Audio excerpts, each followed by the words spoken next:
Olá, pessoal. Nesta terceira aula do módulo 3, Freire Africano, do curso de extensão Paulo Freire, 100 anos, leituras fundamentais, discutiremos o tema Revolução e Cultura em Amílcar Cabral, dialogando com Gustavo Rolim. Gustavo Rolim é bacharel e licenciado em História pela Universidade Federal do Rio Grande do Sul e mestre em História Social pela Universidade Federal Fluminense. Doutorando em História pela Universidade Federal do Rio Grande do Sul, com o tema Libertação Nacional, Sentidos de uma Revolução Social na Guiné-Bissau e em Cabo Verde, 1959-1980. Gustavo é também professor de História da Rede Pública das cidades de Guaíba e Gravataí, no Rio Grande do Sul, e membro do Grupo de Trabalho História e Marxismo da AMPU, no Rio Grande do Sul. Seja bem-vindo, Gustavo. Obrigado por aceitar o convite aqui na nossa conversa para esse diálogo sobre Revolução e Cultura em Amílcar Cabral. Obrigado pelo convite. Estamos sempre aí. Beleza. Bom, Gustavo, a ideia então é que a gente possa conversar um pouco sobre Cabral, Amílcar Cabral, que é um autor ainda desconhecido aqui no Brasil, apesar de já termos publicações, né, desde ali dos anos 70, pelo menos, de ser um cara que talvez o Paulo Freire tenha sido um dos principais autores a ajudar a divulgar um pouco o pensamento do Cabral, por conta da obra Cartas à Guiné-Bissau. E para a gente conseguir conhecer um pouco melhor o Amílcar Cabral, eu vou começar te perguntando um pouco sobre o contexto histórico desse nosso autor aqui em questão. Primeira questão, então, é que mundo a colonização portuguesa deixou em Guiné-Bissau e Cabo Verde? Mundo esse, então, no qual estava inserido Amílcar Cabral. Bom, então, saudar aí a organização pelo Rodrigo, saudar todo mundo que esteja nos escutando, nos vendo, né? A colonização portuguesa, ela tem algumas cronologias que casam com a colonização francesa, belga, inglesa. Tem algumas que, né, têm as suas especificidades, né? Então, Cabo Verde era uma ilha que, quando os portugueses chegaram, não havia a, a formação, né, de sociedades lá, não existia populações originárias lá, né, tais como as outras ilhas Açores, né, que eles chegaram. Entretanto, por óbvio, o território que hoje chamamos de Guiné-Bissau, o território que hoje chamamos de Angola, de Moçambique, possuíam, né, suas populações, suas tradições, né, das quais o Brasil tem um contato muito grande, principalmente com a população de Angola, por causa do tráfico atlântico, de Moçambique também, né, tem seus níveis aí de contato, de questões culturais, sociais que a gente tem derivado dessa questão. O mundo que a colonização portuguesa deixou ou apresentou para aqueles homens e mulheres que decidiram lutar pela independência era bem diferente de uma situação para outra, né? Eu comecei a fazer a questão da especificidade só pelo caso de que, no caso, Cabo Verde tinha um tipo de colonização e Guiné-Bissau tinha outro, né? Cabo Verde, então, era esse entreposto, esse local no qual eles faziam lá uma sociedade um pouco diferenciada. Entretanto, né, a exploração do campo persistia. Existia toda uma questão muito específica sobre a questão das secas em Cabo Verde, que eram cíclicas, e o governo português não atendia nunca a qualquer questão que pudesse amenizar ou diminuir o impacto, ou auxiliar aquelas populações em situação de seca, que eram secas naturais, porque Cabo Verde está na linha ali do deserto do Saara, se a gente for colocar no continente, né, as insulares e o continental, então tem toda uma dinâmica de chuvas e secas que é natural da região. Entretanto, como ela é uma ilha muito rochosa, não possui lençol freático, ela depende realmente da chuva. E essas secas geravam uma mortandade muito grande da população, muito grande. Numa dessas crises cíclicas, só para que agora eu não vou lembrar a data, certo, mas chegou a falecer, chegou a morrer de fome 1/3 da população, então uma coisa assim, né, que vai marcar muito aquela geração de lutadores pela independência, o Amílcar Cabral, o Aristides Pereira, Pedro Pires, né, do pessoal que morava em Cabo Verde, vai marcar muito a experiência deles. Em Guiné-Bissau, por outro lado, deu a travadinha? A travada foi minha aqui. Eu perdi minha conexão, ela voltou. Então você estava falando ali que do Cabo Verde, da seca não é muito grande, que é rochoso e tal. A partir dali depois eu perdi. Tá. Não, então, o arquipélago é rochoso, ele não tem o lençol freático, então ele realmente depende da dinâmica da chuva para conseguir fazer essas plantações, para conseguir fazer a subsistência básica ali. E nessa questão que é mais ou menos natural das chuvas, né, ocorriam secas periódicas. Numa dessas secas, só para ter noção, ocorreu a mortandade de 1/3 da população da ilha. Então era esse nível de descaso, vamos dizer assim, né? Claro que é uma palavra que a gente usa quase como um negócio de poder público, e o colonialismo não é um simples poder público, né? Mas vamos utilizar essa palavra, o descaso com a população cabo-verdiana.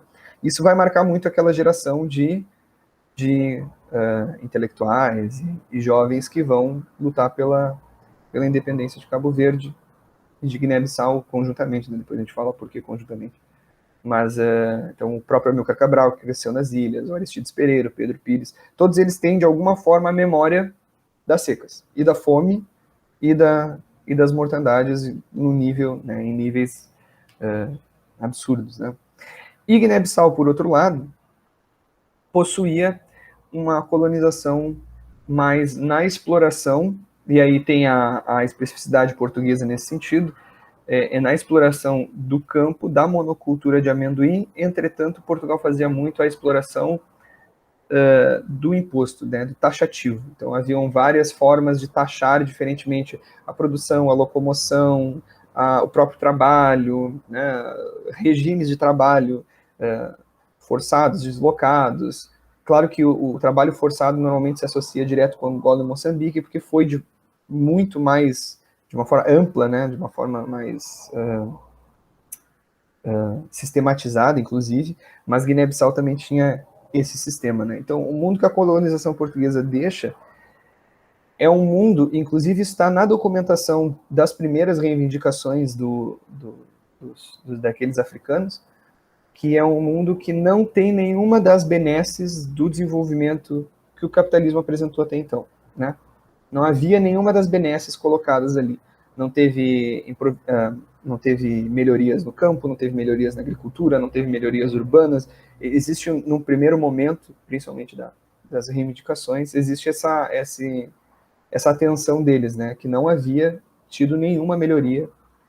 E isso fazia sentido também, porque já em relação à colonização, né, porque um dos motivos para a colonização a partir do século XIX não era mais direito histórico, era a questão do que a nação europeia conseguia desenvolver aquela localidade. Essa era a justificativa lá do século XIX, da Conferência de Berlim e afins, né? Era o quanto que a nação europeia conseguia desenvolver.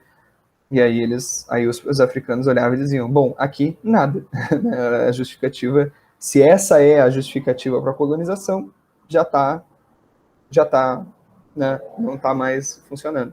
Então, a colonização portuguesa, ela tem todo esse aspecto. E ela tem um aspecto muito importante, que também tem que sempre ser falado, que é o aspecto ideológico, né? Que o aspecto ideológico europeu, português, não se colocou tanto no aspecto do fardo do homem branco.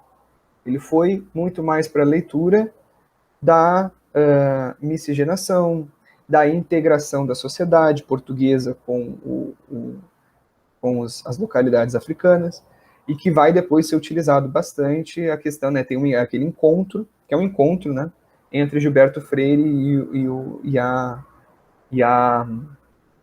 e o colonialismo português. Eu acho que, pensando em literatura brasileira de fácil acesso, aquele livro da Patrícia Willen, que está pela expressão popular, Amilcar Cabral, eu esqueci agora o subtítulo do livro. Amilcar Cabral e a crítica ao colonialismo. Ao colonialismo. Isso, a crítica ao colonialismo. Ela tem toda uma primeira parte do livro exatamente sobre isso, e a segunda parte seria a construção da teoria do Cabral. né? Então essa primeira parte, ela explicita muito bem, eu indicaria já ir direto por ali, porque o livro é acessível, o livro é barato em termos, né, do que está hoje em dia os custos no Brasil, e é muito bem escrito, né, muito, muito bom de ler, então acho que ali já mata a charada, né? Então, esses dois aspectos juntos, claro que aí nesse sentido a especificidade portuguesa, mas também vamos lembrar que toda a colonização na África e até na Ásia e até na América, ela também parte desses pressupostos, né? Toda a estrutura econômica de exploração e as estruturas de legitimação ideológica que foram muito caras, né? E aí as mudanças de época, né? Tem a mudança de legitimação histórica, que passa a ser a legitimação do desenvolvimento, e tem posteriormente, com o fim da Segunda Guerra, com a Carta dos Direitos do Homem da ONU, essa legitimação da Conferência de Berlim, digamos assim, né, do século XIX, deixa de ser possível e tem que se fazer outro tipo de legitimação, que é o contexto mais propriamente dito que os cabo-verdianos e guineenses que vão lutar pela independência pegaram, que é Portugal se readaptando pós-45, pós-48, aos discursos de uma integração nacional, de províncias ultramarinas, de negação de que fosse uma colônia, de negação do racismo, inclusive. Não poderia ser colonialismo porque não era racista. Parece, inclusive, uma inversão da lógica, né? Mas foi bem importante para Portugal manter um discurso de permanência do colonialismo. Então, é contra esses argumentos e é contra essa realidade que eles vão ter que se chocar ali para os anos 60, 70, lutar pela independência. Ah, legal. E com relação a essa discussão sobre as ideias, né? Um movimento importante, a gente sabe ali, sobretudo, né, a partir dos anos 30, tal, foi o movimento da negritude, que tem também essa pegada da discussão sobre o colonialismo, o discurso famoso, né, o discurso sobre o colonialismo do Aimé Césaire. Como que esse movimento da negritude, ele repercute um autor como Cabral e outros que vão lutar, então, ali nos anos 50, 60, 70, pelas independências ali africanas? Essa primeira geração de lutadores, né, de intelectuais, enfim, de jovens, tem que sempre lembrar que eles eram muito jovens nessa época, eles nasceram por volta ali dos anos 20, 25, 30, né? Então eles pegaram todo o caldo que a negritude foi estabelecendo, principalmente francófona, né? O Aimé Césaire, o Senghor, todo aquele pessoal, a revista Presença Africana, todo aquele caldo foi dado e foi absorvido, foi estudado, né? Então aquela geração ela se depara com uma valorização, com um embate, digamos assim, né? Não deixa de ser um embate ideológico através das artes, da literatura naquele momento, que vai ser muito importante, porque, de fato, uma das primeiras coisas que eles vão ter que se ver lutando é contra as justificativas para o colonialismo, principalmente depois ali de 45, né? A primeira coisa para reivindicar a independência é dizer que pode, digamos assim, né? Dado o contexto jurídico internacional, né? Daquelas relações internacionais que estavam sendo colocadas no pós-Segunda Guerra. E esse dizer que pode tinha que prescindir de tudo desde o início. E o tudo desde o início é a valorização do negro, o confronto com a ideia de uma superioridade branca, da falta de história dentro da África, da falta de cultura dos povos africanos. Então, um dos primeiros momentos de Amílcar Cabral em Lisboa, na época que ele era estudante, por exemplo, é fundar lá, junto com outros estudantes angolanos, moçambicanos, de São Tomé e Príncipe e das localidades cabo-verdianas, óbvio, guineenses, é fundar lá o Centro de Estudos Africanos, que é justamente para eles conhecerem a realidade, no momento em que eles também eram todos, de certa forma, assimilados, porque eles estavam ali, né, fazendo que percurso? O percurso de uma certa, vamos colocar assim, com muitas aspas, né, elite local que consegue ir até a metrópole, né? Então tem um percurso ali que é um percurso de um assimilado, de uma assimilação, né? E aí eles fazem aquela própria que o Mário de Andrade vai depois falar nas memórias dele, que uma certa reafricanização já começa lá, né? Naquela tentativa de estudar, compreender, né? Sempre iluminado por essa tradição ali da negritude, naquele primeiro momento, que tinha realmente mostrado, digamos assim, não vou dizer algo inteiramente novo, mas tinha traduzido toda uma forma de sentimento que para eles tinha sido essencial, né? Beleza. Antes da gente entrar aí em alguns aspectos, né, do pensamento do Cabral, você falou aí do termo reafricanização, a gente vai deixar para perguntar um pouco mais à frente como que o Cabral compreendia isso. Eu queria ainda explorar um pouco mais o contexto, e saber quais seriam, então, as especificidades da luta de libertação, né, em Guiné-Bissau e Cabo Verde. A gente sabe da importância que teve a guerrilha, por exemplo. Então, o que você destacaria sobre esse processo que foi político, militar, na luta de independência, então, de Guiné-Bissau e Cabo Verde? A primeira coisa, inclusive, seria justificar por que Cabo Verde e Guiné-Bissau juntos, né? Foi a teorização do Cabral. Cabral, ele nasceu na Guiné, teve a primeira infância ali, depois vai para Cabo Verde, passa o resto da infância, da adolescência em Cabo Verde, depois vai para Portugal, depois vai para Guiné de novo, mas enfim. E uma das teorizações ali do Cabral é que ele nota que Guiné-Bissau e Cabo Verde teriam uma história em comum, né? A sociedade cabo-verdiana ela teria sido constituída ali dos portugueses que chegaram, mas quem seriam os africanos que estariam ali? Seriam aqueles africanos trazidos principalmente dos entrepostos de Bissau, né? Do que seria hoje então o território da Guiné-Bissau. Então esses vínculos culturais, sociais, e de fato existia muita cabo-verdianos recrutados para trabalhar na Guiné-Bissau, porque existiria em Cabo Verde algum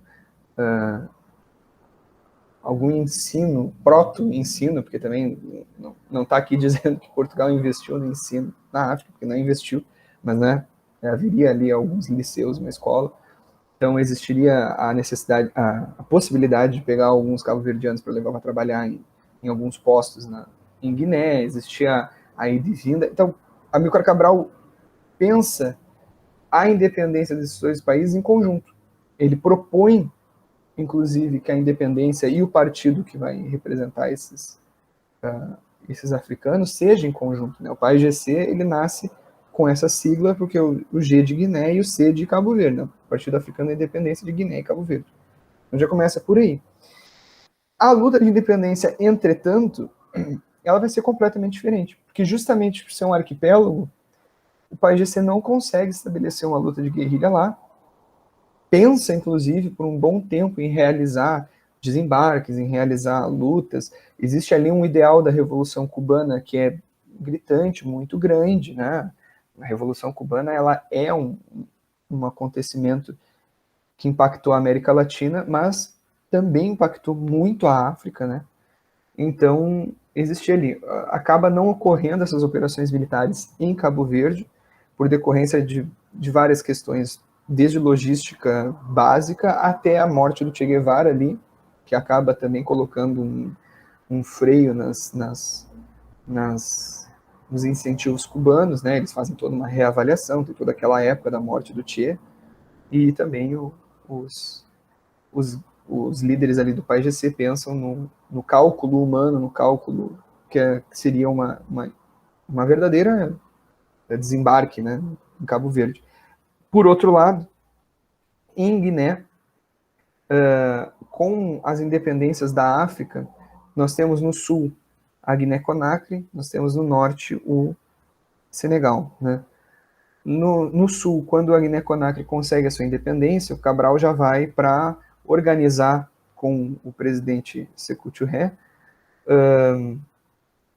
as possibilidades de estabelecer o quartel-general do PAIGC, estabelecer locais em que eles pudessem treinar, estudar, ter sede na África, porque era muito importante que não fosse um movimento que tivesse, por exemplo, sediado na Europa ou em qualquer outro lugar, né? Teria que ser na África, por questões óbvias, logísticas e, obviamente, também ideológicas, né? Da União Africana, do pan-africanismo, né? Não haveria... o Sékou Touré também, um presidente pan-africano, sabia que para ele é muito mais interessante ter um país independente do que um entreposto da OTAN ao lado do território dele. Então, ali na Guiné se conseguiu estabelecer uma série de guerrilhas, depois conquista também o apoio do presidente Senghor ali, e se faz existia uma palavra agora que eu acho que era uma estratégia centrípeta. Não tem necessidade de a gente avançar tanto nessas questões, mas seria a conquista de franjas indo em direção ao centro. Claro que numa estratégia de guerrilha, tu tanto perde quanto ganha território, né? Mas ao mesmo tempo se estabelecia o que a PAIGC foi cada vez mais chamando de zonas libertadas, a ponto de que chega um momento, inclusive, que eles clamam que o país estava territórios mais libertos do que portugueses, a ponto que já poderia se declarar a Guiné-Bissau um país, na verdade, sob invasão portuguesa, né? Então, tem um truque ali, uma virada de chave que é muito importante para as legislações, para as legitimações internacionais, na ONU, né? A ONU também possuía na época um comitê de descolonização, por causa da Carta de 48. Então, esse comitê de descolonização escutava os proponentes pelas independências, as metrópoles. No caso, eu ia brincar suposta metrópole, porque Portugal nem dizia que era metrópole, porque não tinha colônia, né? Províncias ultramarinas, etc. Mas, enfim. Então, a luta em Guiné-Bissau armada, guerrilhas. Em Cabo Verde, ela se deu muito mais no final da luta, na possibilidade depois dos militantes poderem fazer um trabalho interno, e aí desencadeou completamente o processo que vai levar à independência invariável desses dois países com a Revolução dos Cravos. Embora, sempre importante dizer que a Guiné-Bissau tinha declarado unilateralmente a independência, antes, inclusive, da Revolução dos Cravos, né? Então, tem toda uma discussão também, para quem quer ainda dar uma olhada, que é o quanto as lutas africanas causaram a Revolução dos Cravos, né? E não a Revolução dos Cravos que deram a independência aos países africanos. Um livro, não está tão fácil de achar, mas tem na estante virtual, que é o livro do Lincoln Seco sobre a Revolução dos Cravos. Ele faz essa menção assim, no decorrer. Claro que ele está analisando a Revolução dos Cravos, mas ele coloca essa questão bem centrada. Inclusive no sentido de que a Revolução dos Cravos ela é justamente o momento em que Portugal dá as costas para a África de fato, né? No sentido de que deixa de ser quase que um império africano, vamos dizer assim, né? Com aquelas posses todas voltadas para a África. E quanto à própria superestrutura do Estado fascista, ela tinha se vinculado de tal forma ao colonialismo, que no momento que cai o colonialismo não tinha mais sustentação a ditadura, né? O Estado Novo. Tá, legal. Bom, interessante, porque aí é uma inversão também, né, de lógica, até na compreensão histórica, ainda talvez muito marcada por uma visão eurocêntrica, né? Não, ocorreu a Revolução dos Cravos, daí teve a descolonização. Coisa também que outros, você que é da história, né, tem muito mais propriedade para falar, também a gente tem um pouco essa inversão quando se pensa em outro processo, aí já de séculos anteriores, como o da Revolução do Haiti, né, que acaba impactando o que vai ocorrer na Revolução Francesa também, com relação à abolição da escravidão, por exemplo. Porque a Revolução Francesa não começou anti-escravista, né? Só depois que a coisa estoura no Haiti, e a gente pode pensar também que é um outro tipo de leitura, né, que a gente faz o próprio condicionamento para a queda do Robespierre, né? Porque o Robespierre ele acata e ele abole a escravidão. Então, aí é aquela coisa, né? O Robespierre estabelece o terror e é sanguinário, mas olha as decisões que ele faz, né? A violência vai para a alta burguesia, a escravidão é liberta. Aí existe uma, eu acho que uma leve Eu não vou falar disso com tanta propriedade, porque não estudo a Revolução Haitiana, mas eu acho que tem naquele momento, esse momento específico que a gente está falando, tem uma haitianização da política francesa, né? Acho que é isso. Bom, a indicação óbvia, clássica do C.L.R. James, né? Do Toussaint Louverture, né? O livro que ele lançou. Sim. Ótimo. E para a gente poder avançar aí um pouco mais e começar a entrar ali nas ideias do Cabral, como que ele compreendia a noção de libertação nacional? A gente sabe ali que o Cabral tem até um texto, que é um texto que a gente vai colocar no que está presente, melhor dizendo, no nosso caderno pedagógico, Sim. Libertação Nacional e Cultura. Se você pudesse falar um pouco ali dessa compreensão dele Sim. sobre a libertação nacional. Eu Legal. parei para procurar no Google se era C.L.R. James mesmo, o cara que fez o livro, porque me deu um branco assim, não, mas era ele, era ele. Eu só falei errado, não, falei certo. Então, a luta de libertação nacional, eu particularmente, eu gosto de trabalhar, e é um pouco da tese, libertação nacional enquanto um conceito. E isso é uma dificuldade que eu vejo na historiografia, que eles tomam a libertação nacional com uma palavra, uma expressão, que significa libertação e independência nacional de um país. E ponto. Eu acho que não. Acho que libertação nacional é um conceito que, inclusive, quando os africanos vão utilizar, é um conceito que tem uns 100 anos. Que é um conceito que está lá em Marx e Engels. Né? Libertação nacional da Polônia e libertação nacional da Irlanda. Detalhe, vamos deixar bem claro, isso não faz automaticamente qualquer movimento de libertação nacional marxista. Não é isso. Mas a gente sabe que a construção de conceitos ela também não pode ser tomada como sem nenhuma base, sem nenhuma historicidade, sem nenhuma construção, independente de quais sejam as apropriações que vai se ter depois. Então a libertação nacional ela é esse conceito que ela passa pelo Marx e Engels na primeira internacional, na AIT, no caso, né, em que tem uma frase do Marx que para mim ela é sensacional, porque se tu substitui os países, se tu coloca na boca do Amilcar Cabral, ela está correlata. O Marx diz, né, que aquele que podia mais ajudar o trabalhador inglês a derrubar a burguesia inglesa era o irlandês lutando contra a colonização. E que o trabalhador inglês tinha que apoiar o irlandês e não ir contra, porque existiria uma sensação nacional, né, do inglês não querer perder. Isso é uma questão muito correlata e faz parte, porque nós estamos falando de colonialismo, se a gente está falando de colonialismo, a gente está falando de burguesia, a gente não pode esquecer isso. Então, passa pelo Marx e Engels lá, passa pela Revolução Russa, porque tem todo o Congresso de Baku, tem toda a discussão sobre o que seriam as lutas e as revoluções no terceiro mundo, na época não existia essa expressão, né, mas enfim, nos países coloniais, semicoloniais, enfim. E passa também, eu acho que tem um aspecto muito importante, muito subestimado, porque a historiografia anda muito conservadora, pela derrota do militar do nazifascismo, né?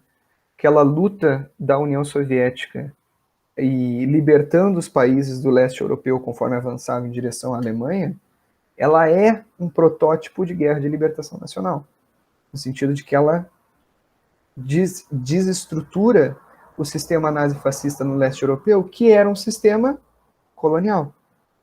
O que era o sistema nazi, principalmente nazista, né? No leste europeu, um sistema colonial. No Mein Kampf está dito que os eslavos seriam os escravos da raça ariana. Isso, inclusive, o Césaire, o Aimé Césaire, vai colocar no discurso do colonialismo. O Hitler só é tão odiado porque ele fez o que o europeu fazia na África, só que ele fez dentro da Europa. Aí é imperdoável, não pode fazer isso com branco, né?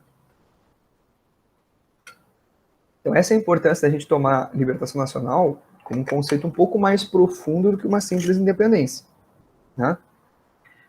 Aonde que se aproxima, aonde que se afasta disso? O Amílcar Cabral ele vai tomar a libertação nacional, enquanto eu defendo, né, enquanto um conceito também, no momento em que ele explica mais de uma vez o que significa a libertação nacional para o território da Guiné-Bissau e de Cabo Verde, que é o famoso a libertação das forças produtivas, né?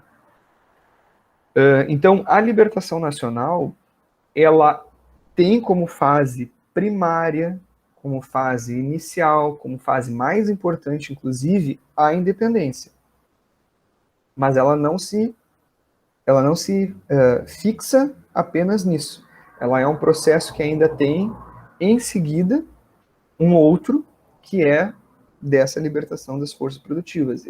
E aí o conceito que o Cabral está usando aqui é com a independência e a semi-independência, ou seja, com o colonialismo e o neocolonialismo. A gente vai trazer o Fanon, a gente vai trazer o Nkrumah Abaila, que são os autores africanos que trabalharam com isso, né? O que só deu Deu uma uma travadinha? travadinha aqui. Aí quando você falou justamente que o Cabral utiliza o conceito, aí deu uma travadinha. De independência e semi-independência, ou seja, traduzindo, colonialismo e o neocolonialismo, né? E aí ele vai trazer, ou nós, inclusive, devemos resgatar essas conexões entre Nkrumah, Fanon e Cabral, né? Só para pegar alguns, claro que tem mais gente na baila, né? Mas o Nkrumah fez lá o livro do neocolonialismo, fase superior do imperialismo, e o Fanon fala bastante sobre as possibilidades neocoloniais de dominação no Condenados da Terra, né?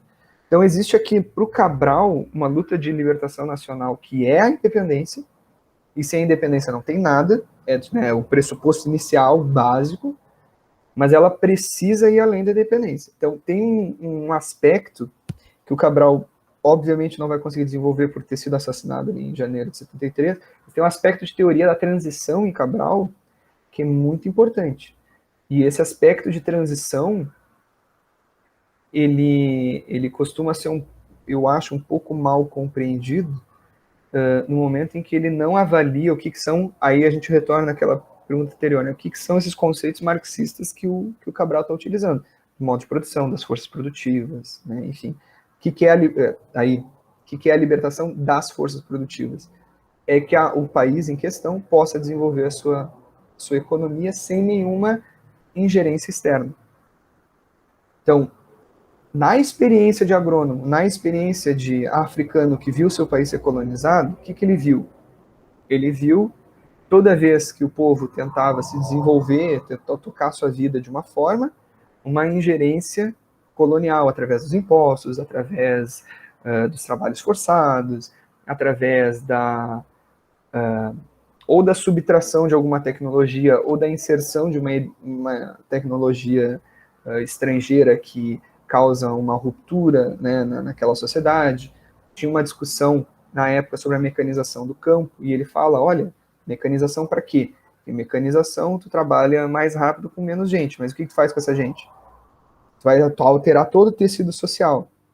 O que é a alteração do tecido social? É também uma forma de atravancar enfim, o desenvolvimento das forças produtivas. Então, esse conceito ele é denso, eu acho. Tem um historiador que chegou a propor que a gente tinha que abandonar a libertação nacional, que é o Michel Caen, porque ele fala bem de Moçambique, mas ele está falando das outras nações africanas, dominadas por Portugal, né? Que é porque não pode ser libertação nacional, porque aquilo não era uma nação. Não existia nação moçambicana. Quem fez a nação moçambicana foi a própria luta. Aí tem dois problemas. Um é não levar em conta a questão de que a libertação nacional ela é esse conceito que carrega o projeto político, então eles não estavam utilizando apenas com a questão de legitimação nacional. E dois, isso está teorizado pelos próprios revolucionários. Isso foi uma coisa que me surpreendeu quando ele falou. Essa questão de que a luta fundava a nação está teorizada por Amílcar Cabral, por Agostinho Neto, pelo Samora Machel. Inclusive, eles olhariam e diriam, sim, a luta está construindo a nação. Né? Então, ali tem um problema. Eu acho que não é bem por aí. Acho que a gente tem que, talvez, se dar conta dessa tradição, dessa construção, que entrega, digamos assim, entre aspas, né, que entrega um conceito para aquela geração que tem uma carga. E a forma como eles vão utilizar aquela carga e compreender aquela carga, eu acho que é importante. A forma como a Amílcar Cabral vai compreender e vai adaptar para essa questão da libertação das forças produtivas, para mim é chave. Legal. E agora, para a gente poder aprofundar um pouco mais, né, com relação às noções ali do Cabral, as suas apropriações, e como que a cultura entra nesse jogo, né, da libertação nacional? Qual que é o aspecto fundamental? Né? Porque a gente sabe que na tradição marxista há várias maneira de se compreender produção e cultura, não é? Produção Base e material, produção superestrutura. simbólica, superestrutura, base. Há uma série de discussões nesse sentido. A gente sabe que um autor como Gramsci vai dar uma certa virada, né, nesse debate, ressaltando a importância da cultura. E o Amilcar Cabral também tem uma construção peculiar, não é? Que resgata, ou pelo menos valoriza a dimensão cultural. Como que fica isso, então, de maneira ali mais detalhada no pensamento do Cabral? E algumas discussões até bem inócuas, né? A gente teve no século XX, por uma série de consequências do próprio movimento da esquerda internacional, às vezes algumas amarras teóricas muito grandes, e acho que a cultura talvez tenha que mais sofreu nesse sentido. E quando se abre para os anos 60, 70, para a pós-modernidade, para a virada linguística, para, enfim, para os próprios estudos culturais, que na história tem um bem específico, né, os estudos culturais, aí realmente cultura até perde um vazio. Não vou esquecer nunca a pretensão do Ciro Flammarion Cardoso de, inclusive, dizer, olha, por mim a gente abandona esse conceito, não serve. Cada cabeça é uma sentença, cada cabeça é uma sentença, nem conceito é. Vamos embora. Né? Mas aí, como é que o Cabral está vendo? Eu acho que aqui entra a questão da teoria da transição também, muito importante. E quando o Cabral fala de estabelecimento de cultura, e aí a gente falou, né, da luta criando a nação, ele diz que ele está falando também, né, a luta está dando cultura para essa gente, não no sentido de cultura letrada, que ninguém, uma luz que ninguém tem, e aí vai lá e dá. Não é nesse sentido, né? Está criando uma cultura no sentido da autoestima do colonizado, da noção de fraternidade entre eles, da noção de que uma luta pode melhorar a vida da pessoa ali no futuro, ou se talvez não dela, das próximas gerações. Então está dando esse tipo de cultura, e também se nutre da cultura daquela população. A população quer ir por ali, não por ali, a população quer fazer isso, não aquilo. Né? Essa relação quase dialética. E aí não tem como a gente não colocar a questão da reafricanização. Né? O que seria essa cultura? E o aspecto de transição aí colocado. A reafricanização, ela é importante, mas ela não é importante no momento antes da independência. Ela é importante no momento depois da independência. O Amilcar Cabral deixa isso claro. Que a reafricanização ela é um elemento da luta de classes de um país já independente. A reafricanização é a tentativa de solucionar as contradições que vão surgir quando a contradição principal, colonialismo colonizado, desaparecer. Então, qual contradição que surge depois que essa contradição cair? Vai surgir a contradição aí vamos utilizar uma palavra hoje muito comum, de um colonizado, um africano colonizado mentalmente, e de um não colonizado, ou seja, daquele que assimilou a ideologia dominante, aquele que está contestando a ideologia dominante. E aí que ele fala da importância da reafricanização. É um elemento, não deixa de ser, de luta de classes para impedir o neocolonialismo. Porque se tu deixar o poder na mão daquele colonizado, ele vai alinhar o país aos interesses imperialistas, do capital estrangeiro, da Europa, dos Estados Unidos, enfim. Se não, ele vai ver qual é a raiz de onde ele veio, qual é a intenção do povo, quais as vontades do povo, e ele tem que mergulhar novamente naquela... Então a reafricanização é isso, né? Mergulhar aquelas pessoas dentro do seu próprio país para tentar se recolocar. E é por isso que o Amário de Andrade teria dito que lá atrás, no CEA, no Centro de Estudos Africanos, aqueles jovens estudantes teriam se reafricanizado. Porque naquele momento eles olharam e disseram o que a população da África quer, por que quer e como quer. Então eles teriam se reafricanizado, rechaçado o colonialismo, né, através também das leituras de negritude, né, tudo aquele caldo. Então, a libertação nacional enquanto fator a frase clássica, né, enquanto fator de cultura, enquanto fator cultural, ela entra nesse caldo da transição, nesse caldo da proposta socioeconômica, nesse caldo da construção de um país já independente, que Cabral já estava pensando alguns anos antes de falecer, alguns anos antes da própria independência, né? Por isso que tem ali traços de teoria de transição, que infelizmente não conseguiu aprofundar. Né? E aí eu legal. já... Não, pode completar o seu Não, raciocínio. porque daí já era a questão da reafricanização, né, que a gente estava falando, né? Então essa reafricanização é isso, que por muitas vezes eu vejo, inclusive, descolado dessa discussão. Porque o que acontece? No texto da Arma da Teoria, o Amílcar Cabral fala que a luta de classe não é o motor da história. O motor da história, quer dizer, não é nem isso que ele fala. É uma questão citada muito, como diria um gaúcho aqui, a Bangu, né? Não é que ele não diz que a luta de classe não é motor de história, ele diz que a luta de classe é o motor da história num período específico da história humana. Muito provavelmente, está dado no texto, ele está dizendo que é no período capitalista em que as burguesias estabelecem o resto da humanidade como uma classe trabalhadora, e ali vai ter a luta de classes, e essa vai ser a... Mas ele ressalta que, e pensando de uma forma bem ampla, na verdade, bem teórica, a humanidade teve um passado antes do capitalismo e, otimistamente, vai ter um futuro depois do capitalismo.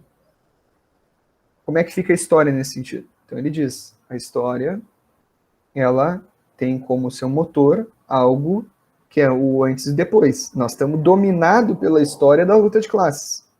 Mas e o que tem o antes e depois? Aí ele vai defender que é o próprio desenvolvimento humano, digamos assim, traduzindo como desenvolvimento das forças produtivas, que não é um simples desenvolvimento tecnológico. Vamos sempre lembrar, esse conceito ele já foi traduzido como um simples desenvolvimento tecnológico, mas não é necessariamente só isso, né?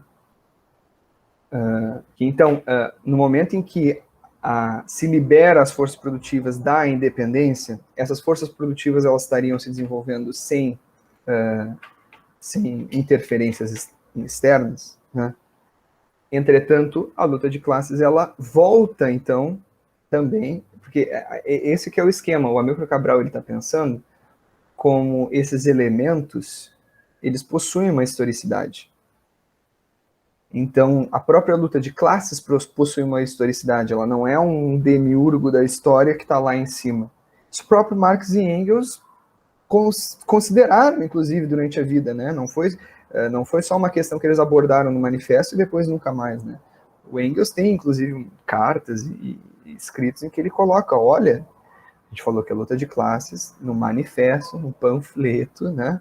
É aquele elemento principal de constituição da sociedade, mas a gente está olhando principalmente para a europeia, para a capitalista. Claro que depois vai ter uma internacionalização desse capitalismo, né? Não é só mais uma história europeia, mas enfim. Então, o Amílcar Cabral ele trabalha com essa historicidade dos termos. Isso é importante colocar. E a reafricanização, ela é esse elemento da luta de classes que vai voltar num país pós-independente. Então, ele de fato coloca que a luta de classes não era o motor da história como um demiurgo, mas em nenhum momento ele abandona uma questão da luta de classes a qualquer revelia, né? Tem algumas dinâmicas também que ele coloca entre as principais contradições não ser naquele momento, entre a luta de classes dentro dos países industrializados, como a França, né? Ou França, Inglaterra, ou enfim. Ele diz que a principal contradição naquela época eram as nações da metrópole e do colonialismo. Se a gente for pegar uma perspectiva, por exemplo, do Lossurdo, ele vai inclusive dizer isso. A luta de classes ela é ampla a ponto de, em determinados momentos, tu ter ela materializada na luta pela independência de um país. Por exemplo, né? Como a gente viu no século XX, as lutas pela independência na África, na Ásia. Né? A gente vai negar, por exemplo, que a luta do Vietnã contra os Estados Unidos não era uma materialização de algum tipo de luta de classe? Por mais que fosse uma luta pela uma independência, pela uma autonomia, né? Seria raso dizer que não. Né?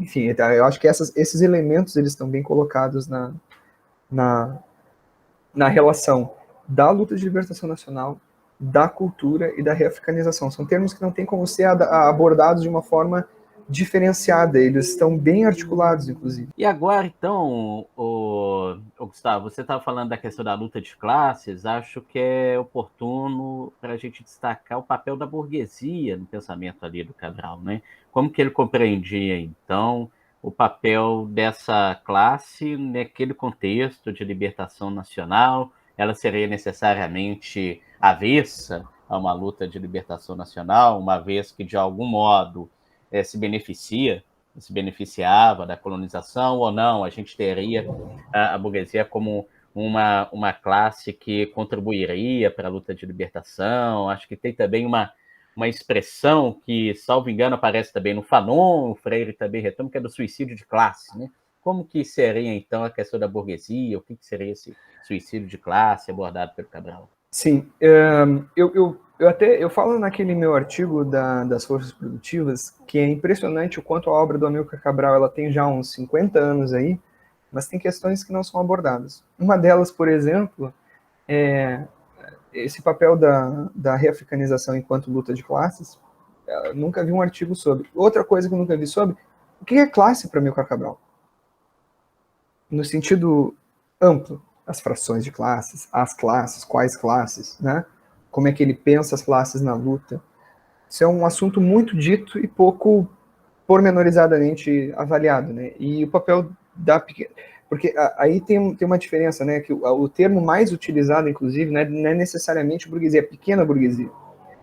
Porque aí tem uma questão muito importante nesses países colonizados por Portugal, e aí pensando na Guiné-Bissau, que é, bom, se burguesia é aquele que detém os meios de produção, não existe burguesia na África. Né? Ou pelo menos na Guiné-Bissau pensando, né? Que não existia nenhum africano que de fato detinha, né, o controle dos sistemas de produção naquele momento e acumulava mais-valia, digamos. Falando assim de um jeito bem raso, né? Então, quem era a pequena burguesia? Há, por vezes, o trabalhador urbano, ele é colocado como uma pequena burguesia. Os intelectuais os intelectuais, eu digo, aqueles que tiveram acesso à educação formal e, por vezes, iam para a metrópole e tal, né? E os funcionários da própria máquina colonial, digamos, né? Estes, para começar, seriam uma minoria muito grande da população. Assim, se a gente fosse chutar, seria 1%, menos de 1% da população. Era realmente uma minoria muito expressiva, se é que faz sentido. Mas, então, o papel... Mas, ao mesmo tempo, tem uma questão a ser abordada. Aqueles que estabeleceram os partidos, os movimentos, as frentes de independência, de uma forma ou de outra, provinham desse extrato. Eram estudantes que tinham estudante de medicina ou de agronomia, que nem era o Amilcar Cabral, ou de direito, enfim, esses cursos, né? Se fazia na metrópole, e lá eles se conheceram, lá eles... Então, existia essa relação. E nessa relação, eles se deram conta de que, bom, então essa pequena burguesia, essa classe que sabe como tocar um Estado, ela vai ser necessária de alguma forma, né? Ela vai ser necessária de alguma forma para a administração do Estado independente, para a transição entre uma economia e outra, porque se tu tem algum tipo de trabalhador urbano, ele vai ser necessário para caso tu queira implementar um tipo de política econômica, etc, etc, né? E aí é a pergunta principal, ele vai fazer isso? Ele vai se centralizar pela necessidade dessa maioria da população, aí entre aspas, né, africana, não que eles não sejam, mas real, né, culturalmente não colonizada e tal, ele vai se submeter a essas diretrizes que a luta vai impor, que a independência vai impor, que o desenvolvimento vai impor, e aí entra a questão da reafricanização e do suicídio de classe. Porque é muito mais fácil para esse extrato continuar fazendo exatamente aquilo que ele já fazia na independência, que ele já fazia durante a colonização. E o que seria isso? Alinhar completamente o país à economia, mesmo independente, à economia europeia, né?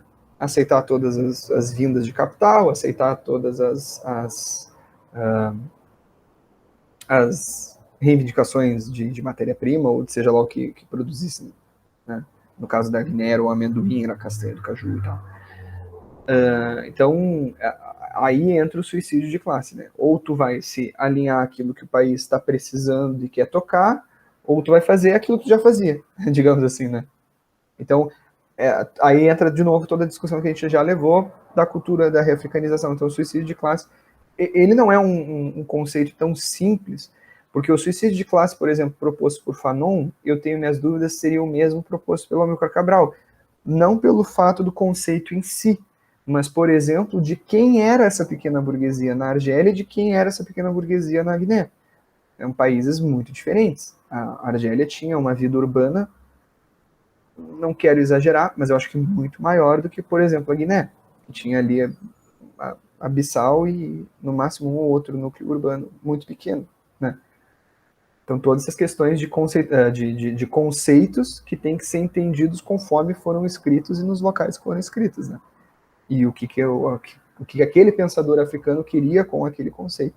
Então, eu acho que de fato, eu acho que o Paulo Freire, por algum motivo, ele usa, porque faz um tempinho que eu li o Cartas à Guiné, mas eu acho que ele usa muito mais o conceito de burguesia. E eu acho que o Cabral usa pequena burguesia. Isso tem uma diferença muito grande entre essas duas. Até seria interessante, porque será que é uma questão de tradução? Porque eu vi que o Paulo Freire ele cita a tradução francesa. Como é que será que está na tradução francesa? Aí a gente vai ter que entrar numa discussão, inclusive, filológica, né? A gente vai ter que ver a tradução francesa que ele usou, qual termo. Aí é uma confusãozinha um pouco maior. Mas, a princípio, o papel da pequena burguesia no suicídio de classe seria relativamente esse. E aí é uma discussão que a gente tem que abrasileirar, né? Digamos, se o Paulo Freire usou burguesia e não estranhou, o que será que ele estava pensando? Será que ele ainda estava com a cabeça no pré-64? 64? Aí é uma questão, né, pra gente dar uma pensada aí. São questões que vão ter que estudar. Que é uma questão que eu me ponho, né, porque o Paulo Freire, ele tá com a cabeça, ele tá lá na África, tá trabalhando lá na África, mas a experiência dele é do Brasil, né? Então, enfim, isso é uma questão interessante pra gente pensar. Fica ali uma sugestão para investigação, né? De TCC, exatamente, já tem o TCC. De TCC, ou se quiser aprofundar mais ali, até mesmo nível de pós-graduação. Vai ficar essa dica para quem está fazendo o curso aqui conosco. Agora, para que a gente também já está ali um pouco chegando no tempo que tínhamos estabelecido para esta aula, mas tem algumas questões que ainda precisam ser abordadas, e uma delas é com relação ao partido, né, o próprio país GC. Qual que seria, então, a função do partido para o Cabral, tanto com relação ao momento mesmo de luta pela independência, mas também do pós-independência, né? Como que o Cabral compreendia, então, o papel do partido na organização da sociedade? O partido proposto pelos guineenses e cabo-verdianos, mas claro, o Amilcar Cabral sempre tendo uma posição de mais que destaque, né? Um teórico formulador. Ele é um partido, numa primeira análise assim, quase leninista, né? Ele tem as suas compartimentações, suas hierarquias, né? O centralismo democrático ele é muito reforçado no país GC e tal, e tal, e tal. Mas antes seria necessário voltar um pouquinho, porque Moçambique tem Frelimo, frente. Angola tem MPLA, movimento. Ali se congregava. Por que o Amílcar Cabral vai propor um partido? Porque ele não considerava os movimentos já existentes na Guiné, pela independência, pela autonomia, como muito fortes ou muito... eu não quero usar uma palavra assim tão de julgamento, mas assim, confiáveis ou até mesmo fáceis de entender ideologicamente, né? O Amílcar Cabral, ele olhava e dizia, inclusive em alguns discursos, que nós somos partido por quê? Porque não haviam movimentos para congregar. Então não somos partido. Né? A gente começa por aí. Então, sendo partido, os ideais do centralismo democrático, que é um ideal leninista clássico, né? Enfim, e aí tudo que vem junto. Um estudo de partido também é necessário, porque houve em alguns congressos mudanças partidárias, de funcionamento, que são bem importantes. Né? Um partido que organiza e centraliza também uma força armada, né? Aí a gente tem teriam algumas exemplos históricos para comparar. Eu acho que o Vietnã seria o principal. Inclusive, eles reivindicam bastante a experiência vietnamita, mas eu sempre penso, eu ainda teria que ver, eu acho que não existe uma correlação direta, acho que não existe, mas o nome das Forças Armadas Revolucionárias do Povo, que é da Guiné, é FARP. Nós temos aqui na Colômbia as FARC. Então, eu acho que não existe correlação direta, mas também nas FARC, por exemplo, é um partido que também, embora as FARC tenham uma autonomia muito maior, tem o PC3, que era o partido clandestino, que fazia a correlação, enfim, claro, são experiências completamente diferentes, mas tá aí essas comparações, né, de partidos centralizando forças armadas. Acho que é necessário, quando a gente pensa em século XX, lutas de independência, guerrilhas, enfim. Mas, enfim, o partido na Guiné-Bissau, ele vai, então, centralizar isso, ele vai criar as zonas libertadas e ele vai estabelecer algo muito importante, que é o que vai ser denominado como partido-estado, né? Ele também centraliza a forma estatal que está sendo gestada ali nas zonas libertadas. Então, mais um retorno da questão da libertação nacional como fator de cultura. Ele vai defender que a fundação do partido foi uma questão cultural também. E o partido, depois da independência, também vai se colocar nessa mescla, onde vai se sobrepor muitos cargos partidários com muitos cargos estatais, né? Então, essa questão toda vai ser colocada. Claro, pós-independência é uma coisa, pré-independência é outra, né? Embora seja o mesmo processo histórico ali, pelo menos eu imagino que a gente deva encarar mais dessa forma, tem o marco que é a morte do Amílcar Cabral, então tá sem o teórico principal, né? Aí sempre vai ser um marco, não tem como. Mas para Cabral, a função do partido, ela é essa, ele é o elemento centralizador e aglutinador das questões de independência, das reivindicações populares, enfim. Por isso que eu fiz questão de falar dessa questão histórica ali, que ele não vê outros movimentos na Guiné, por isso que a fundação do partido, porque ele vê o partido naquele momento já como a fase, digamos, talvez eu esteja forçando um pouco a barra, mas o próprio Frelimo, o próprio MPLA, tiveram que se colocar após a independência como partidos, né? Eles deixaram de ser movimentos, eles deixaram de ser frentes, mas eles se tornaram partidos, mesmo sem abandonar necessariamente o nome. Na Guiné, o Amílcar Cabral já fez o contrário. Se aproveitando, ou porque não haveria esses movimentos na Guiné, ele já introduz uma forma partidária. Né? Uma forma partidária propriamente dito, né? Porque não existe diferença entre o PAIGC com outras formas partidárias.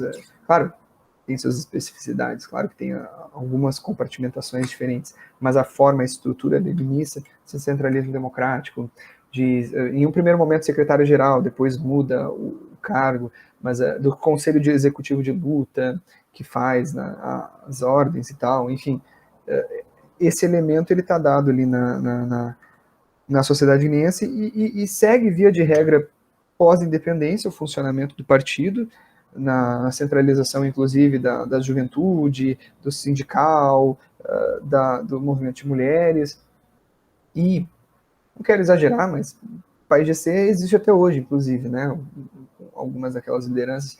Em Cabo Verde, depois que deu a ruptura entre os dois países, que virou Guiné-Bissau e Cabo Verde separadamente, o PAICV, em Cabo Verde, também existe, com muitas das lideranças antigas que ainda são vivas e tal. Enfim, claro que adaptados já num mundo pós-92, né, em que centralismo democrático é uma coisa que talvez se faça, mas não se diga que existe. Né? Enfim, né, tem todas as questões aí, que daí já é outra história, né? Mas, enfim. Bom, para a gente começar a caminhar ali para o final, eu queria que você falasse um pouco das relações que você percebe, o que você destacaria entre os pensamentos de um Amílcar Cabral, um Fanon e um Paulo Freire. O artigo que você escreveu no livro Pensamento Africano no Século XX aborda justamente o Fanon e Cabral, E a gente você já falou também ali do Freire e tal, se você pudesse, pelo menos, indicar alguns pontos para quem está aqui fazendo o curso, pudesse estar atento, ou atenta, né, na hora, ó, isso aqui tem uma relação entre Cabral, Fanon, Cabral e Freire, o que você apontaria ali como significativo, né, para a gente manter a nossa atenção no estudo desses autores? Tem um ditado de uma amiga, que inclusive ela diz que não é dela, era de uma outra pessoa, mas eu escutei dela. E como é que era? Gente que se lê, se visita e se cita, e se troca, enfim. Eu acho que essas grandes lideranças da África, a gente tem que ser vistos, tem que ser visto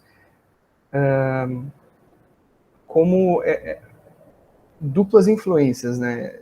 Um tá vendo o que o outro tá fazendo, um tá de olho no que o outro tá fazendo, no que o outro tá lendo, no que o outro tá escrevendo, no que o outro tá pensando, né? Senão não é conceitos que se repetem, eles não podem ser tomados assim como aleatórios ou acidentais, né? Pode ter algum elemento assim, mas não, na grande maioria das vezes o pessoal está em sintonia, né? Inclusive pelo contexto, pela questão da União Africana, pela questão do pan-africanismo, pela questão deles terem cargos, por vezes, antes de ser governo, partidários, mas depois de ser governo de Estado, eles terem esses cargos de diplomacia em que existe muita troca e tal. Então, eu acho que, para começar, né, o Fanon, ele morre ali em 61, acho que inclusive no início de 61, mas ele publica, ou é publicado em seguida, o Condenados da Terra, quase com um livro testamento, de certa forma, né? E ali ele aborda, segundo o próprio cara que é o editor do jornal lá da luta da Argélia, tudo que a gente discutia no jornal, o cara publicou, né? Como um texto dele. Tem essa citação. Inclusive, eu aproveito até para indicar o livro do Walter Lippold, que ele lançou agora, que era a tese de doutorado dele, ele publicou em forma de livro, que é o Fanon e a Revolução Argelina. É muito bom. Enfim, então, o Fanon ele publica esse livro e ali ele aborda alguns conceitos que acabam sendo chave, né? Primeiro, o Fanon fala muito da questão da violência, a violência está estruturado ali no texto. Ele fala muito da questão do suicídio de classe, e ele fala, vamos ficar mais, da cultura também, né, mas do fator nacional, da construção da nação. Então, tem aquele esquema que eu nunca lembro se é uma anedota ou se realmente aconteceu, que é o Paulo Freire leu Condenados à Terra e teve que reescrever a Pedagogia do Oprimido. Não sei, eu não lembro se isso realmente aconteceu ou se isso é uma anedota. Eu já escutei como anedota, já escutei como fato. De qualquer forma, está citado, né? De fato, o Paulo Freire leu e está citado lá no livro. Então, eu acho que o esquema... Eu acho que é uma espécie de libertação. Acho que o conceito, talvez, que a gente devesse colocar aqui é uma libertação e é uma humanização. Porque o Fanon, ele trabalha muito com aquele esquema de que é justamente a luta do povo africano que vai acabar com essas questões, que de fato o humanismo vai ser humano, né? Que o universal vai ser de fato universal, né? Né? Nós estamos lutando, como é que é? Ele fala, né, que a gente está lutando inclusive pela Europa, né? Ele faz o jogo de palavras, né? Faz o jogo de lógica. Então, eu acho que nesse esquema que o Paulo Freire mais se encaixa, e assim, como professor da EJA, eu vejo isso, que a alfabetização, ela talvez seja, de fato, a tarefa mais universal e humanizadora possível. Porque quando não é a alfabetização stricto sensu, né, ler, encaixar as palavras, interpretá-las, compreendê-las e reproduzi-las, eu brinco que às vezes eu estou alfabetizando em história. Digamos, eu dou história e geografia na EJA, e às vezes eu brinco, eu estou alfabetizando os meus alunos em história e geografia. Eu estou ensinando para eles o que é história. Não é tipo assim, é uma disciplina que eu tenho. Não, o que é história? Não existe, tem em determinadas faixas da nossa população, a gente tem que entender que a própria compartimentação de conteúdos, de ciência, para eles nem faz sentido, porque eles já nem compreendem mais que o conhecimento é algo que possa, que o real é algo que possa ser traduzido em forma de conhecimento. Por mais pesada que seja essa frase, a gente chegou nesse, não é que a gente chegou nesse nível, né? Não é que essa questão ela seja de agora, mas no atual momento que a gente está, uma série de questões econômicas, enfim, legados bons e ruins dos últimos governos, dos governos PT, porque do Temer não teve bom, mas e momentos que a gente vai ter em seguida, a gente está nesse nível. Então não tem como não falar, não tem como não falar do Freire e não ficar pensando no atual, no de agora. É impressionante, né? Eu estava lendo esses dias, estava relendo para a gente conversar aqui, e realmente é um negócio que a gente vai conectando. Mas enfim, o Fanon, é óbvio que ele tem uma leitura pelo Cabral. Embora, salvo engano, Cabral nunca tenha citado diretamente o Fanon. Inclusive, por uma questão, até vou ter que estudar causas, ele cita pouquíssimas pessoas, Cabral. Tudo bem, Cabral nunca escreveu um livro propriamente dito, né? São intervenções, são intervenções, são textos partidários, são palestras, né? Mas mesmo assim, ele cita muitas poucas pessoas. Mas o suicídio de classe está lá, a noção de reafricanização está lá, a noção de construção da nação, embora o Cabral ele aborde mais talvez com a questão da cultura, né? Para ele a construção da nação já está na composição da cultura, então talvez ele não precise falar tanto da construção da nação. Está lá, né? E aí é engraçado, a gente pega de novo, vamos abrasileirar esse debate, né? Nós não precisamos necessariamente construir a nação. Né? O Brasil é uma coisa relativamente dada. Por mais que seja esse troço que está aí, é um troço, e ele está aí, digamos assim, né? E eu acho interessante que quando a gente lê esses africanos, a principal coisa que vem, pelo menos na minha cabeça, não sei vocês, mas é a necessidade que a gente vai ter de refundar tanta coisa no país, né? Puxa, a gente vai ter que pegar umas coisas, levar para o zero e partir dali.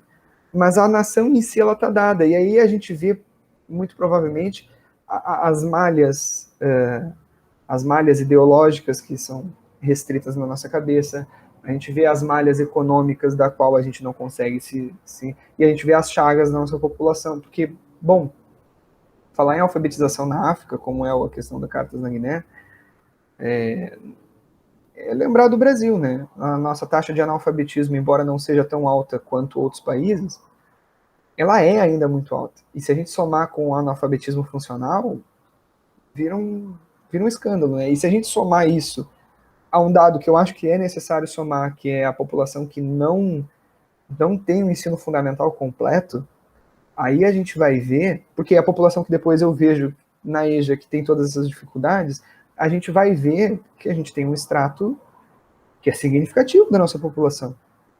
E é mais significativo ainda se a gente levar em conta um aspecto econômico bem sério, que é pegar essa população e colocar na porcentagem da população economicamente ativa. Isso aí é um dado também muito complicado para a gente pensar em país, estrutura. Eu resolvi responder essa pergunta assim, porque são questões que estão na minha cabeça, então talvez eu devesse ter vinculado mais as questões teóricas, mas é que é uma coisa que tem me chamado muita atenção, porque não adianta, aí, levando ainda um aspecto um pouco mais político, né? Não adianta a gente ver os problemas desses governos fascistas que estão se formando, do golpe em 2016, da militarização da política, se a gente também não pensa nesses problemas tão básicos que, vamos lá, cai toda essa gente, esses problemas vão estar ali. Né? É óbvio que essa gente não vai cair de um dia para a noite, mas digamos, né, assim, nesse exercício que eu estou fazendo, cai toda essa gente, esses problemas vão estar lá. E foi problemas semelhantes que enfrentou a esquerda nos anos 80, quando cai a ditadura, e não deu tanta vazão. Deu lá na Constituição de 88, uma série de direitos, beleza, mas várias outras coisas a gente simplesmente não avançou. Que foi ótima ali a reflexão, porque justamente vai trazendo os diálogos entre esses autores e relacionando com as questões, os problemas que estavam naquela época, alguns que ainda permanecem, outros que se agravam. Foi excelente a resposta. Mas para a gente já ir fechando, então, ô Gustavo, eu queria que você falasse duas coisas, não é? Uma, mais especificamente sobre o Cabral, você comentasse um pouco sobre a obra dele, né? Como que ela está estruturada, divulgada, você foi pincelando um pouco ali, chamando a atenção que o Cabral nunca escreveu um livro propriamente, tem essa característica de citar poucas pessoas, tal. Mas quais são, então, as outras características ali da sua obra, né? Até mesmo para que quem está fazendo aqui o curso possa ficar atento sobre essa dinâmica de edição, divulgação, que é importante a gente perceber na hora de estudar um determinado autor. E a outra questão é que você poder explorar um pouco mais sobre a importância de Cabral hoje. Você vê Cabral, por exemplo, nas escolas, não vê Cabral nas escolas ou nas universidades, o que teria, talvez, de mais significativo que ainda Cabral nos faz pensar nos dias de hoje? Vou começar por essa última. Os livros didáticos, por causa da lei, né, 10.639 e tal, eles já estão num processo, eu não vou dizer avançado, porque é muito difícil a gente mensurar o que vai ser avançado, né? Para um país como o Brasil, as temáticas africanas e afro-brasileiras estarem nos livros didáticos. É muito difícil de mensurar. Mas, digamos, em relação a um tempos atrás, já está um pouquinho melhor, né? Vamos colocar assim, um pouquinho melhor. Então, já tem livros didáticos em que tem os capítulos para descolonização da África, né, a independência dos países, tem lá a conferência de Bandung, tem lá algumas conferências dos países, da formação da União Africana. Alguma coisa já está aparecendo nos livros básicos, do ensino básico. O Cabral, propriamente dito, salvo engano, eu vi ele uma vez, numa coleção. Bem legal, assim, uma foto e acho que até uma citação, né, de um textinho. De um texto, inclusive, que está no livro do Jones Manuel. Depois eu vou falar um pouquinho dele. Ou seja, bem atualizado o livro didático, vamos dizer assim, né? Tinha uma referência recente, uma figura importante, no capítulo correto, coisas muito básicas, mas que são necessárias quando a gente pensa no material didático, né? Então, assim, mas é uma exceção. Eu, por um devaneio na minha cabeça, quando eu comecei a dar aula em 2018 para a EJA, eu já estava fazendo um projeto de doutorado, e eu pensei, vou dar África para eles. Eu peguei o módulo 4, que é o mais avançado, e história, fui dando história, porque o módulo 4 já é lá na frente, então seria Brasil, República e século XX. E geografia, eu dei África, desde questões físicas até depois as geopolíticas, né, sociais e geopolíticas. Eu não tinha material. Aí é aquele momento básico, né, eu fui me dar conta, não tinha material. Claro, nos atlas de geografia eu pude usar, porque sempre tem, né, uma parte do continente africano e tal. Mas geopolítica, muito pouco. E material didático, que de fato seja, por exemplo, material didático assim, das revoluções africanas, não existe, né? O que a gente tem de publicação no Brasil, de uma forma mais geral? A gente tem aquela coleção da Unesp, Revoluções do Século XX, e aí nós temos dois problemas, assim, bizonhos. De Revolução Africana, de fato, a gente tem 2 livros, e aí já começa o problema. Um dos livros é a Revolução Argelina, a Revolução da Argélia. Aí tu pensa, beleza, ok. Aí o segundo livro é Revoluções Africanas, que é Angola, Moçambique e um terceiro país que agora eu esqueci, acho que Etiópia, acho que é, perdão, agora me falhou a memória. Mas aí já fica uma contradição flagrante, né? Tá, mas então a Argélia não é África? Escolheram no mínimo mal o título e meteram 3 países num só. Ok, Angola e Moçambique faria sentido colocar num. Inclusive faria sentido ter um livro, Revoluções na África, entre aspas, portuguesa. Pelo menos é um recorte válido, né? Mas ali eu achei meio estranho. Então, esses livros que são muito importantes, livros de coleções, são muito importantes para depois tu ter tanto o estudante de graduação pensando numa pesquisa mais aprofundada, quanto tu ter o professor da rede básica que consegue ter um livro de coleção bom para dar ali numa aula, né? Então já começa por aí o problema. A gente não tem uma coleção de revoluções africanas, por exemplo. Seria muito importante. A gente não tem uma coleção de países africanos, né? Tu tem lá os tomos gigantescos do Unesco, da História Geral da África da Unesco, são muito bons, ok, tem lá, dá para consultar, mas são 800 páginas, então tem que ficar, isso está no PDF ainda, nossa, tem que ir direto nos capítulos, enfim, né? Tem a publicação da versão resumida da coleção, e tem alguns livros aí bons, que eu destaco do Rivaíro, História da África, que dá para ser lido por um estudante de graduação que entrou, e dá para ser lido tranquilamente por um professor que precisa, né, se reciclar ali, pegar questões, porque, claro, o livro tem a sua dimensão física limitada por causa da coleção, e pediram para o Rivaíro escrever África, ou seja, 2 milhões de anos, né? Que calhou da gente ter nascido lá, né? Então, 2 milhões de anos de história. Tem essas amarras ali, por óbvio. Claro que o professor Rivaíra é muito hábil, consegue escrever de uma forma muito agradável, inclusive, então a gente tem um livro bom. E tem um livro muito bom, que saiu agora, que é A Razão Africana, do Muriatã. Inclusive, eu vi esses dias ele está concorrendo ao Jabuti, se não me engano, né? Então, me surpreendeu muito. Quer dizer, não me surpreendeu por um lado, porque o livro é muito bom, mas me surpreendeu pela temática tá lá, pela possibilidade do prêmio, né? Então, já está surgindo alguma coisa, né? De sínteses, mas esses problemas, eles ainda imperam para a gente trabalhar em sala de aula, para a gente ver, de fato. É difícil, é difícil. Eu tenho, assim, um ranço com um período da história que é reforma luterana e etc., que ocupa sempre um tamanho do livro didático muito grande, e eu fico pensando, eu não aguento aquela Europa no século XVI, sabe? 1500, e vem o Martinho Lutero, e vem... Eu tenho um troço com aquilo.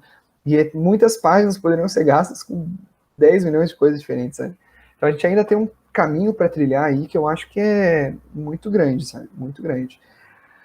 Dito isso, em termos impressos, em termos de YouTube, dá para catar. Aí tem que ser aquele trabalho de que a gente tem que catar. Tem músicas de bandas e artistas que estavam no processo revolucionário ou que surgiram ali na época, né? O José Carlos Soares, pensando na Guiné. Tem ali um Super Mama Jumbo, que tem toda uma música que eles homenageiam Cabral de cabo a rabo, inclusive tem uma parte falada da música que eles contam a biografia do Cabral. Isso é muito interessante, né? Porque daí tem todas aquelas questões que tu pode trabalhar com uma sala de aula. Por que o cara está fazendo isso? A população é analfabeta, então tem uma música, o disquinho ia estar lá rolando, o pessoal ia estar dançando e ia estar escutando ao mesmo tempo. Tu pode, né, brincar de várias formas, né? Tem várias coisas que dá para fazer. Tem alguns documentários também no YouTube, tem alguns vídeos, tanto da época quanto algumas coisas que estão sendo feitas agora, como a Fundação Amilcar Cabral de Cabo Verde tem alguma produção. Saiu inclusive agora um livro pela Getúlio Vargas, pela Fundação Getúlio Vargas, que eles realizaram uma entrevista bem extensa assim, com o Pedro Pires, que é um comandante do PAIGC cabo-verdiano hoje, foi presidente inclusive de Cabo Verde, depois, né, nos anos 90, nos anos 2000, enfim.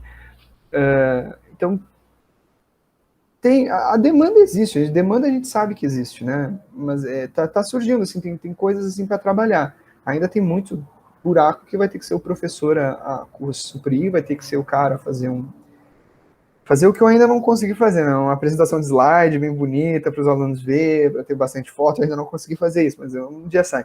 Eu soube dar aula expositiva.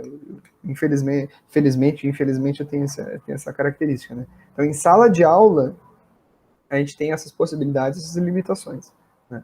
A Fundação Mário Soares, agora eu lembrei, tem fotos muito bonitas do processo de independência de Guiné-Bissau em Cabo Verde. Aí dá para dar o print básico, dá para copiar e colar tranquilo, a gente não vai usar para fins lucrativos, então não tem necessidade de pedir autorização nada deles, né?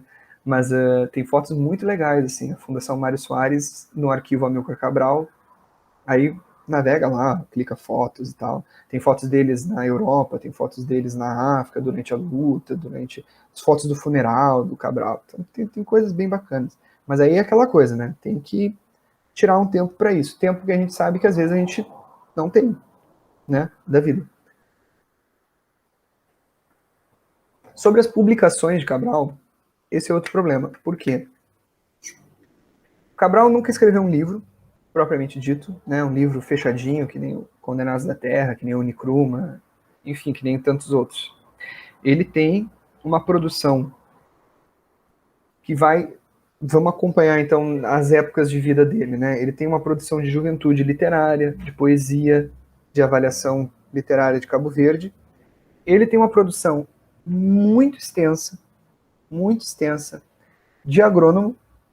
Então tá lá os artigos dele para as disciplinas, que na época tinha uma pompa um pouco diferente, né? Então tinha um caráter muito científico, muito profundo.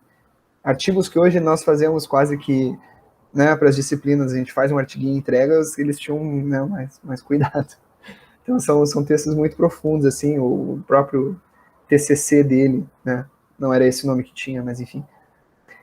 E é muito grande. Ela tá editada, ela foi editada no final dos anos 80 e é um tomo com 800 páginas, assim, um negócio desse tamanho.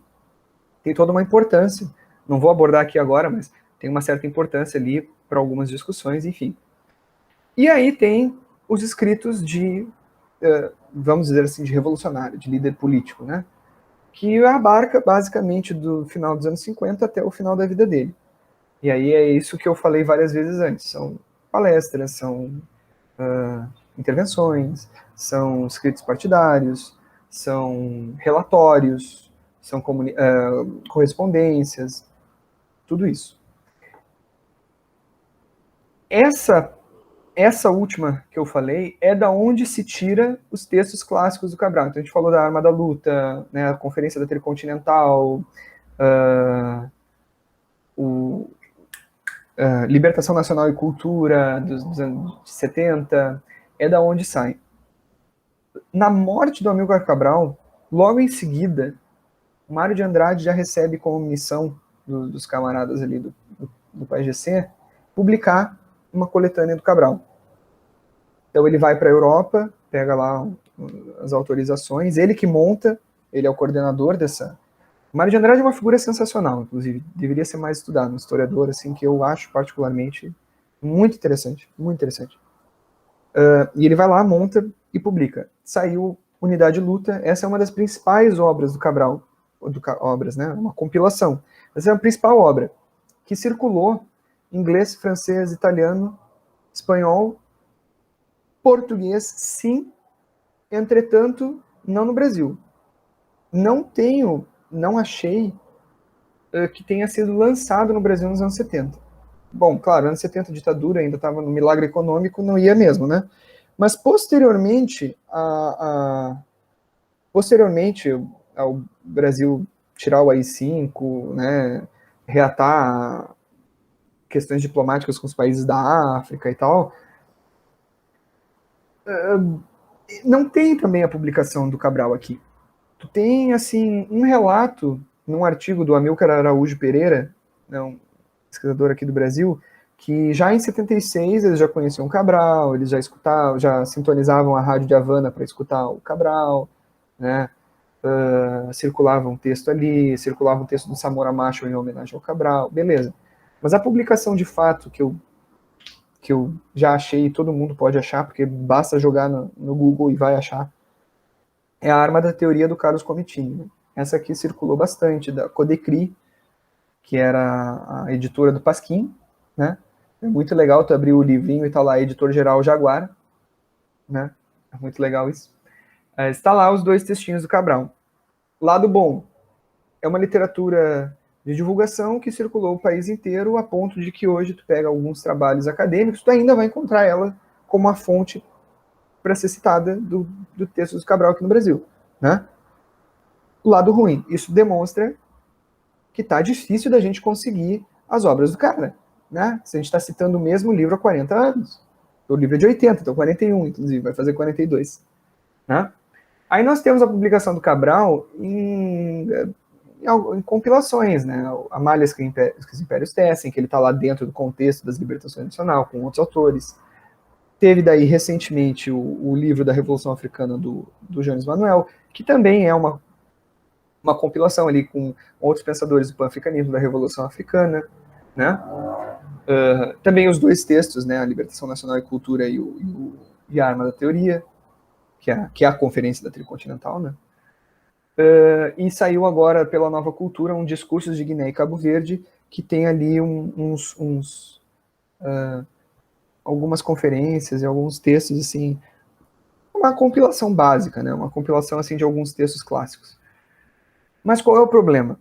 O problema é que o Cabral, ele tem a sua obra que circula com uma facilidade e já foi muito publicado, e volta e meia é republicado na Inglaterra, na França e na Itália, e não vem para cá. Recentemente, a Fundação Amílcar Cabral tem desde 2000 pelos idos de 2010, acho que um pouco antes até, republicado. Até fiz a questão de importar, gastei aquela grana, né? Eu tô com aqui, né, a Unidade Luta, que eles... tá difícil. A Unidade Luta, que eles republicaram, uma edição bem bonita, assim, né? Bem trabalhada, bem profissional. A Unidade Luta tá em 2 tomos, inclusive, porque é bastante texto. E a Luta Criou Raízes, que são algumas entrevistas, intervenções e tal, bem bacana. E um que eu acho muito importante, que é o Seminário de Quadros, Pensar para Agir Melhor, que foi o título que eles deram, que é o Seminário de Quadros de 69, que é um momento que o Cabral está falando, foi gravado e depois foi transcrito, está falando com a militância. Então é um momento ali muito interessante. Ele está vindo com uma teoria muito forte, muito bem acabada, mas ele está falando com a militância de base. Então ele está falando com outra linguagem, ele está falando com outro, né? Ele tem uma hora ali que ele explica bem à la ideologia alemã, o que é o materialismo histórico, o que é o dialético, o que é o materialismo chinfrim lá, né, que o Marx e o Engels brincam, mas e ele explica com palavras simplíssimas. Então dá para fazer uma genealogia do que tem ali, do que dá. E por que eu estou falando dele? Porque daqui foram tirados muitos excertos que foram publicados em livros individuais. E eu, salvo engano, é a primeira vez que está sendo publicado assim inteiro. Muito bom. Né? Então, assim, o trabalho de curadoria que a Fundação Amílcar Cabral está fazendo está lá em cima. Qual é o problema? Ainda não chegou no Brasil. Né? Ainda não veio para cá. A gente tem que dar um jeito, urgentemente, de publicar, porque as obras estão aqui, é só uma questão de tentar fazer vir para cá. Né? Então, o Amílcar Cabral, ele tem essa questão. Como é que é a circulação dele? Ele tinha muito prestígio no final dos anos 60, muito prestígio internacional. Então, as obras dele circulam imensamente na Europa, principalmente ali pós-Revolução dos Cravos em Portugal. São muitas edições diferentes. Dá para fazer, inclusive, todo aquele trabalho de edições, né, que volta e meia tem algum historiador que consegue fazer isso. Eu não tenho tanta paciência, talvez um dia, porque eu sou meio rato de sebo, mas consegue, né, pegar, e aí o grupo maoísta tal publicou tudo isso aqui, aí o grupo trotskista tal publicou tudo isso aqui, aí o grupo foi lá. Isso tem. Mas parece que para o Brasil a gente ficou à parte. Porque no Brasil tu tem a publicação nos anos 60 pela civilização brasileira do Condenados da Terra. Tu tem a publicação nos anos 60 do Kwame Nkrumah, do imperialismo pela civilização brasileira. E o Cabral, ele parece que passou assim, sabe? Por mais pontuais que às vezes algumas publicações de africanos sejam aqui no Brasil, o Cabral realmente passou batido. Embora seja um nome que é muito reivindicado, né? O movimento negro sempre conheceu o Amílcar Cabral, isso é importante dizer. Sempre teve conexões que citaram o Amílcar Cabral, sempre teve uma certa circularidade, mas para o grande público, realmente, ele tá ali, como um nome que existe, que volta e meia é reconhecido, mas que ainda não... E o que é muito paradoxal, porque cada vez mais a gente tem TCCs, dissertações e teses bem numerosas, inclusive por causa do fenômeno, né, de africanos vindo para cá, e aí eles acabam conhecendo certas questões da África aqui, e toda aquela circulação de ideias de intercâmbio que a gente sabe como é que funciona. Mas enfim, então o Amílcar Cabral, ele tá ainda para ser não digo conhecido, mas talvez massificado. Eu acho que essa é a questão agora. O Amílcar Cabral ele já está começando a ser relativamente bem conhecido, mas ele precisa ser massificado. Inclusive para que a gente consiga entender, né? Porque já existem publicações de Paulo Freire, existem publicações de Paulo Freire. Ah, porque o Amílcar Cabral influenciou o Paulo Freire. Isso se fala muito da boca para fora, mas a gente precisa, para pegar esse caldo, a gente precisa ler o cara. Né? Tal qual está se lendo Francis Fanon, muito, muito, muito, e que bom que esteja. Mas a gente ainda precisa massificar o Cabral. Acho que rumo ao centenário dele é a missão que fica. Pô, legal, excelente. Poxa, Gustavo, muito obrigado pela participação aqui na aula 3 do nosso curso. Com certeza a galera que está nos acompanhando vai conseguir conhecer um pouco mais do Cabral, quem não conhece, quem já conhece alguma coisa, vai sair daqui com várias outras indicações, inclusive bibliográficas, e atentas às questões editoriais, às questões relacionadas ao pensamento do Cabral, ao seu contexto histórico. Foi, de fato, uma boa aula, uma aula dialogada aqui, na qual a gente pôde abrir alguns caminhos, e para quem quiser depois investigar ali de maneira mais profunda, vai ter as indicações fundamentais ali trazidas por você. Agradeço imensamente sua participação. Você fica à vontade aí também para dar um alô final para o pessoal que acompanha o curso aqui conosco. Então, gente, como bom brasileiro, a gente já sai dizendo desculpa qualquer coisa e desculpa se me alonguei, tá? Mas, enfim, aí professor tem esse calcanhar de Aquiles, né? A gente tá falando que a gente gosta e aí eu emendei um pouco de escola junto, vixe, aí o que era para ser 1 hora vai 2, o que era para ser 2 vai 4 e essa progressão aí segue. Mas, enfim, eu agradeço bastante pelo convite. É um assunto que, por mais que eu esteja trabalhando ainda há algum tempo, eu ainda me sinto se apropriando. Então, se teve alguma falha aí em alguma exposição de ideia, inclusive, deem o retorno, né? Dá um jeito de me cutucar em algum lugar, não tem problema nenhum. Pode mandar aquele e-mail. Tu errou nisso aqui, pode, tranquilo. Eu gosto, inclusive, dessa troca depois. Mas é isso aí. Obrigado e bom estudo para todo mundo, né? Que até estudar tá ficando difícil ultimamente. Tá certo, muito obrigado. Bom, pessoal, então esta foi a terceira aula do nosso módulo 3, Freire e Africano, do curso de extensão Paulo Freire 100 anos, Leituras Fundamentais.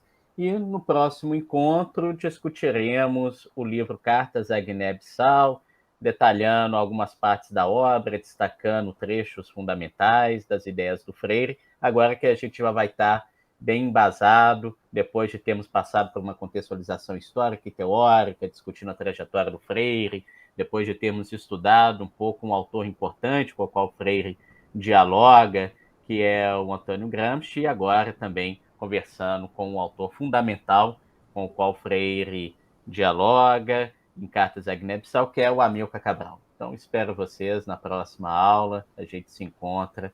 Até breve. Valeu!